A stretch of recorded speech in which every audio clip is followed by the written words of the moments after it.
ত্রয়োদশ জাতীয় সংসদ নির্বাচনের জন্য জোরালো প্রস্তুতি নিচ্ছে বিএনপি।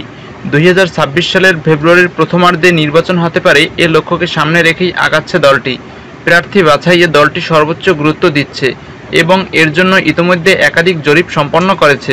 লন্ডনে প্রধান উপদেষ্টা ডক্টর মোহাম্মদ ইউনূসের সঙ্গে ভারপ্রাপ্ত চেয়ারম্যান তারেক রহমানের বৈঠকে নির্বাচনের সন্তোষজনক সময় নির্ধারণের পর ভোটের প্রস্তুতি শুরু করেছে বিএনপি।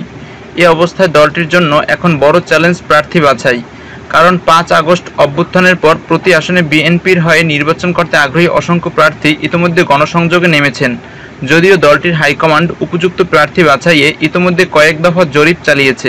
মনোনয়নের ক্ষেত্রে 2001, 2008 ও 2018 সালের নির্বাচনে অংশ নেওয়া প্রার্থীদের বর্তমান অবস্থাও পর্যালোচনা করা হবে। যাকে মনোনয়ন দিলে সাধারণ ভোটাররা খুশি হবে এমন প্রার্থীর হাতেই নির্বাচনী টিকিট দেবে বিএনপি। তবে এক্ষেত্রে মৌলিক নীতি অনুসরণ করা হবে। এজন্য প্রার্থী মনোনয়ন দেওয়ার ক্ষেত্রে নীতি হিসেবে 3টি যোগ্যতাকে অন্যতম মানদণ্ড হিসেবে সেট করা হয়েছে।